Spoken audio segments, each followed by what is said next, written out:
Friends, I hope that you are having a wonderful day today. In today's video, we are going to be taking a look at the Jumpchain quest mode / questing system. But before we did that, I wanted to show you all a personal folder that I have. For those of you who are curious, every single thing in this folder can be seen over on the Jumpchain subreddit, which is the primary community that I am a member of. It is where I spend most of my Jumpchain time, although it's hardly the only community that I'm a member of.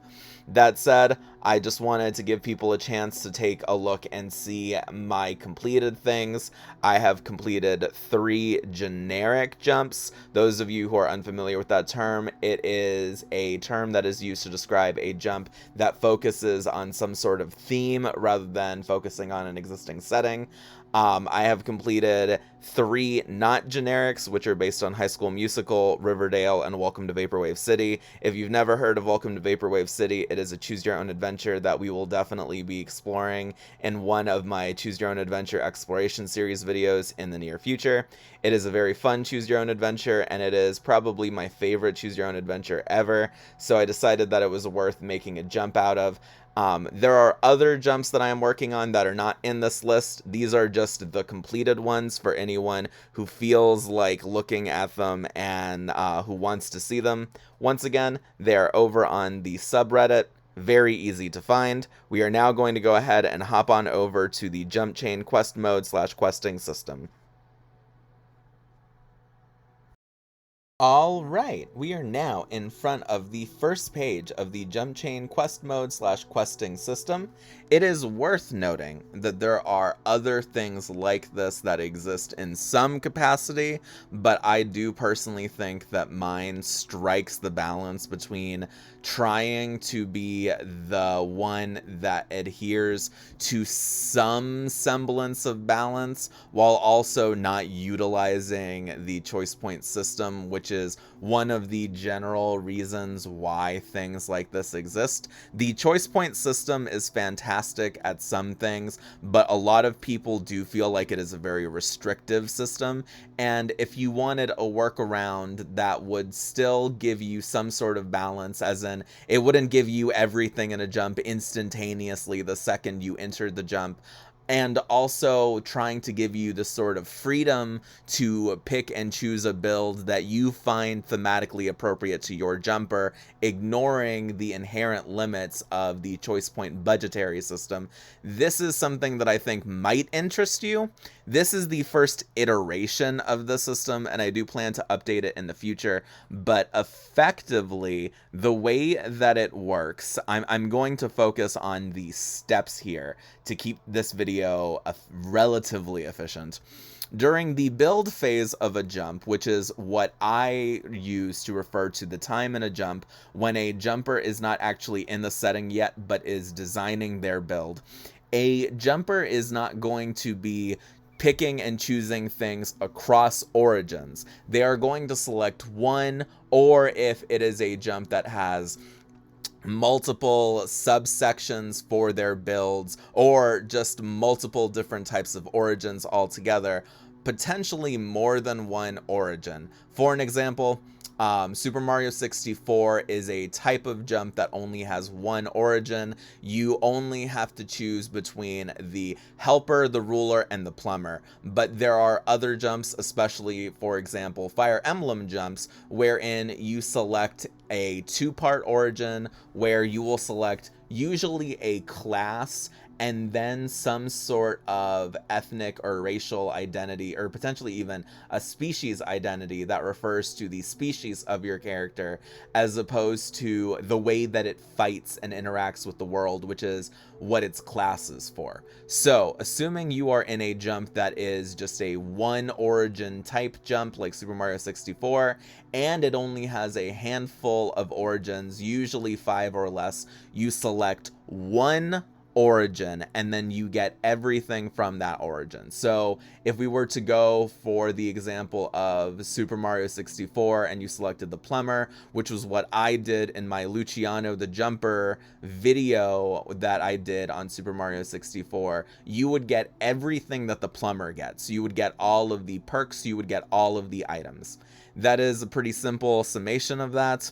You will be noting what your jumper did not select, because that is the sorts of things that they could gain over the course of their time in the jump. And then you will also go ahead and select any desired drawbacks, and you would implement them as you normally would, except for you're not adding choice points to a budget. Although, if you really want the best of every world, you can do a traditional choice point budget thing with this system. My purpose here is not to police the fun that you have, but rather to give you tools to modify the fun that you have, and in pursuit of the most fun that you could have. For me, the most fun is not creative mode, although I do very much enjoy creative mode. I think that it's a lot of fun. I think that the most fun that I could have is coming up with a way to get jumpers to think about the things that they have, and to think about how they could use those things in creative ways. I think it's really fun to try and think about how you could leverage, for example, the plumber origin perks from Super Mario 64, and get them to think and get them to find ways to make people in that setting think of you as a ruler or as a helper. And that is the basic purpose of this. With this system, you do not want to think about things as necessarily, definitionally, and absolutely limiting as budget, but you want to think of how your jumper would interact with the world around them. And based off of that, you could think of how they could interact with the world around them in ways that would be useful for getting them to be thought of as a ruler or as a helper or as any other origin, and thus potentially gain those abilities as well. So once you've selected the drawbacks, you are actually able to just go ahead and plop your jumper into the setting. But something that you should know before you go and do that is the process of actually acquiring new perks and new items. The processes of acquiring new perks and new items is actually a little different, but they can be linked up. So in this particular iteration, I described 3 different ways to go ahead and have a jumper acquire new perks and new items over the course of their time in a jump. The different ways that I chose are the simplest but most time consuming, the most direct, and then the one that is probably what most people are going to do, which is a fusion of these 2 methods. The one that is the most direct but the longest is that the jumpers engage in settings in manners reminiscent of the desired origins, such as having a jumper in Super Mario 64 who took the plumber origin but wishes to be a ruler, acquiring followers and leading them to gain ruler perks or items, although this is more for perks, or act as a helper to have them acquire helper perks.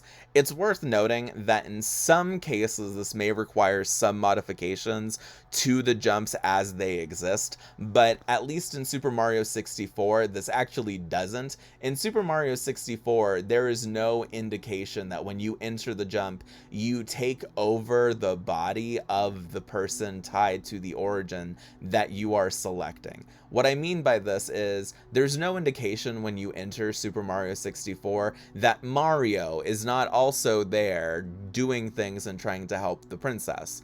And if you decide to enter into the Super Mario 64 continuity that the DS game uses, there's no indication that Yoshi and Luigi and Wario and Mario aren't there all either trying to help the princess or help themselves, or help the princess to help themselves. So you actually could just have the plumber origin and you could still do things to help Mario and the other characters that are trying to rescue Peach, and thus still be easily able to get access to the helper perks and items. The next method to gain new perks and potentially new items is to stock a setting with quests that you as the true benefactor decide ahead of time, and that once your jumper completes them, they gain perks that are tied to the quests in some way.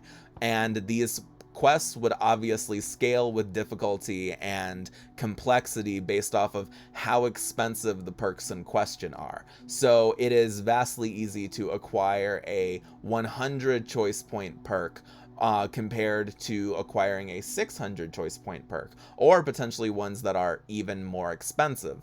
It is worth noting that when I design the system and when I use them, I typically include the general slash undiscounted things, although not every jump has general slash undiscounted things. And I know a lot of people who would be interested in hearing my ruling on capstone boosters, which are almost invariably undiscounted perks that amplify the effects of the most expensive perk in an origin in a dramatic way. For example, there is a Germanic slash Norse mythology jump, and in that jump there is a perk that is a capstone booster that makes it so that you do the thing that Odin did to gain wisdom, where I think it's he hangs himself at the foot of the world tree and he stays there for like 9 days and 9 nights, and he has a spear embedded in him or something like that.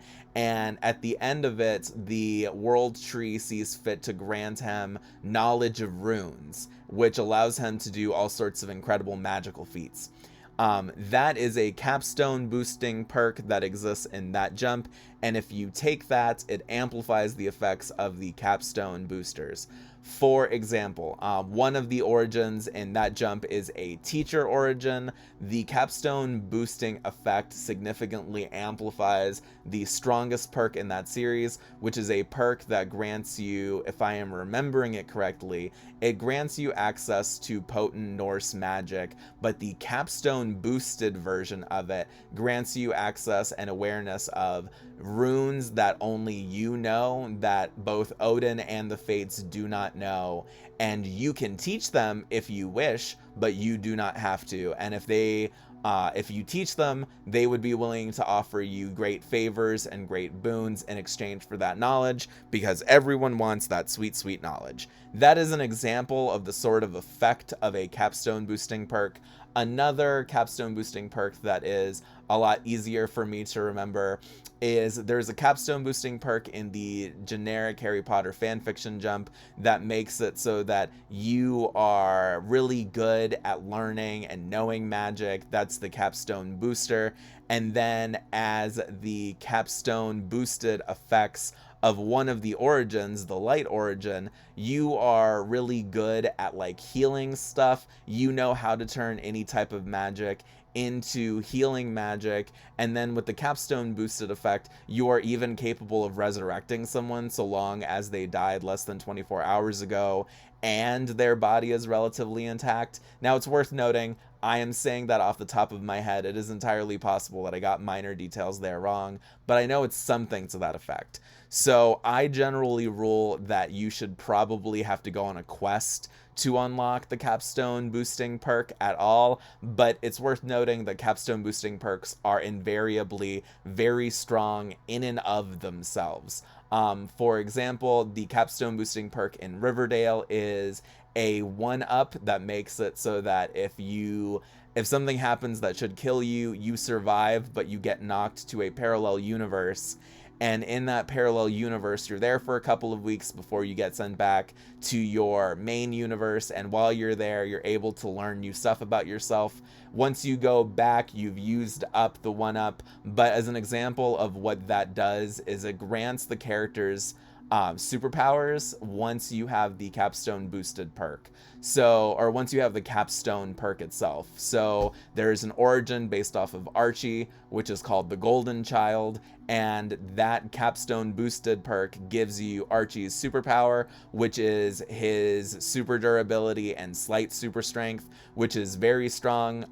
In the setting that it is in, it is an incredibly handy power, and given that Riverdale is feasibly first jump material, it's not a setting that is wildly dangerous, and it's a setting where all of the stuff you have gives you more than enough to survive as long as you are not dumb. I personally think that that's a solid way to get something like super durability incredibly early. The final method of acquiring things is not to have quests exist in and of themselves, but to have quests be the result of your long-term actions and people perceiving you as some origin that you are not. And then a quest will be created, and once you complete the quest, you get the perks or the items in question.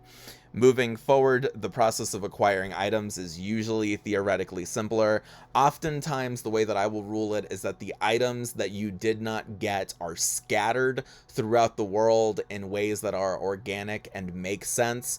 And once you find them and acquire them and make them yours, they become fiat backed, assuming you still have them at the end of the jump. Some of this stuff is stuff that I did not outline very explicitly in this particular documents, but I also wanted to give readers the freeform ability to implement this however they wanted without me being overly holding of their hands and without me telling them that this is the way I envision things, because my general jump making philosophy and my general philosophy towards jump chains is that my job is to give you the means to have fun, not to try to police how you implement those in your things. That said, this is a fun way of acquiring items that I like a whole lot more than just purchasing them. I think that it's very neat to have people be able to go about acquiring items that exist and are potentially even in the possession of other people at the time that someone enters a jump, such as going and acquiring the Elder Wand, not through fiat backing, not because you had it just because your benefactor said you had it, but actually going and finding some way to either defeat or trick or potentially even just get it from the current owner, and then it becomes yours in a way that persists across your chain. I think that that's a lot of fun. After you've done all of this and you've inserted your jumper into the chain, I think it's important that your jumper understands the rules. How this can be implemented could be as easy as your benefactor being like, hey, listen, we're going to try something different for this jump. Or if this is your jumper's first jump and you were doing a whole chain based around this, your jumper could not even tell your benefactor could not even tell your jumper that there's other ways of acquiring perks and stuff. They could just be like, hey, this is the basic rule of your chain. This is the process by which you acquire things. I want to give you the freedom to become as powerful as you want. So you are going to have an awareness of the things that you could gain. Or your benefactor could not say that and could allow the perks that your jumper gets to be a complete surprise. I think that that's super fun as well. I think that keeping your jumper in suspense and not letting them know what they might get will encourage them to just go and interact with the world organically and to see what comes of it. And that is super dope. I honestly just really like giving people the freedom to do things the way that I've done them. A number of people are fond of this system. I've gotten comments on a bunch of different places from people who are just like, hey, this is super cool. Thanks. I appreciate it. And that makes me so happy because these rules were how I went about creating particularly powerful jumpers in ways that were not just, oh, LOL, they didn't have budgets and they just selected everything that they wanted. And again, that is not to make fun of people who do that. I don't want to yuck anyone's yum. I am here because that method of doing things was not especially fun for me, and I know that there are other people who dislike the choice point budget system, but who want things that would be helpful and fun and encourage jumpers to organically interact with the worlds around them. In fact, in universe, if you need an explanation for how this system came about, you could easily say that this is the end result of a group of benefactors who were experimenting with different methods of giving their jumpers powers and abilities and giving their jumpers the ability to freely choose how to get their powers in ways that encourage them to act and be active in a setting, and that this is the final end result. Or at least this is the beginning of a final end result that the benefactors are now releasing to other benefactors across the Omniverse. I think that that's fun because in my head that is effectively that's effectively how this came to be. I thought of a bunch of different jumpers that I had given different methods of acquiring powers, and I thought about all of the end results of those different jumpers going to different settings and interacting with different characters, and the way that I felt was the most balanced and also for me the most fun was the quest mode slash questing system. I've probably already mentioned that there's a more hardcore mode for this type of thing where your jumper gets nothing at the start of a jump but can acquire things all together over the course of their jump. And it's also worth noting that I talk about a way for this to be compatible with things like the personal reality supplement and the essential body mod, which are the two equivalents for the Cosmic Warehouse and the body mod that I use the most. Those are the ones that I have the most fun with, and effectively with those, the way that I implement it is that I think that it's possible for a jumper to upgrade different aspects of their body mod and their personal reality supplement by going on quests that would organically and logically introduce those changes into their body mods and into their personal realities. So, for example, if a jumper wanted to have the servant's quarters item from the personal reality supplement, they could go out and acquire servants and they could build the thing themselves. And when they are done and that is sufficient to their benefactor's expectations, the benefactor could make it fiat backed. And the benefactor could do something like, oh, they create copies of the people who came, so that way the people who came to be servants would be able to go back to their home realities and would not be stuck there forever. Stuff like that. I think that there are a range of ways that jumpers can implement the system, and I'm so happy that I was able to codify it and that I created something that people could use this way.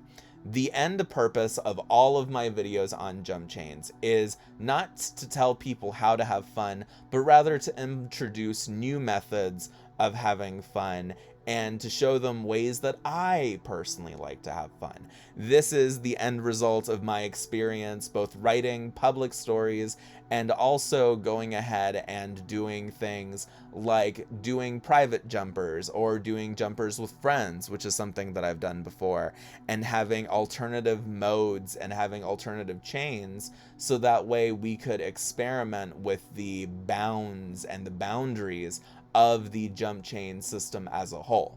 I really hope that this has been a fun video for you. I know it's been fun for me to sit down and talk about this. I hope that this video has made sense. In the future, I'll probably try to make a more efficient version of this. But until then, I hope that you have a truly wonderful day, and I can't wait to see you again.